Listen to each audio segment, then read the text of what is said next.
On est toujours à la découverte de l'Aligo del País, l'album de Nathalie Bernat, album qui est sorti fin juin, hein, vous nous disiez, c'est ça? Oui, voilà, il est sorti le 24 juin, le disque, donc il est tout nouveau, tout frais pour l'été.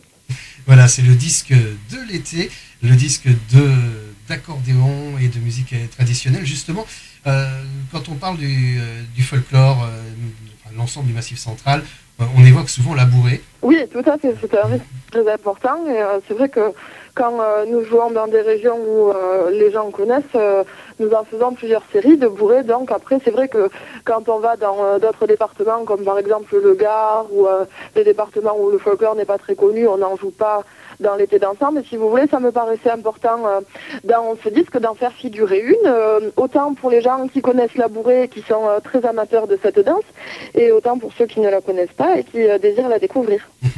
Et donc la bourrée des Rouergas, c'est la bourrée du Rouergue. Voilà, la bourrée des gens du Rouergue, tout à fait, la bourrée des Rouergas.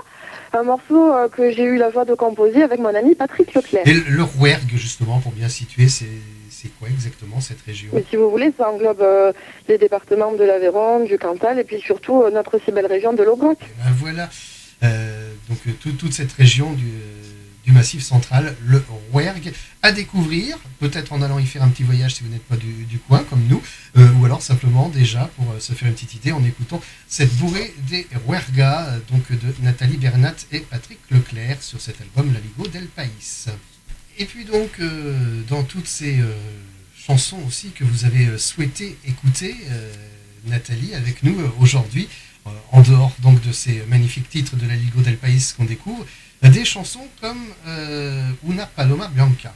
Un petit peu oublié cette chanson, non? Oui, si vous voulez.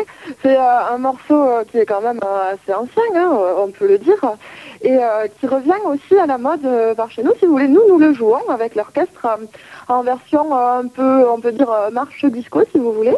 Et les danseurs ont une chorégraphie, ils se mettent en ligne, vous voyez, ça se danse tout seul, un peu comme le Madison.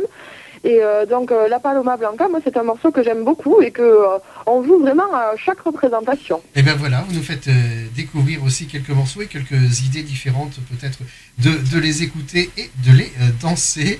C'est ça l'intérêt d'avoir une bonne musicienne. Je vous remercie beaucoup.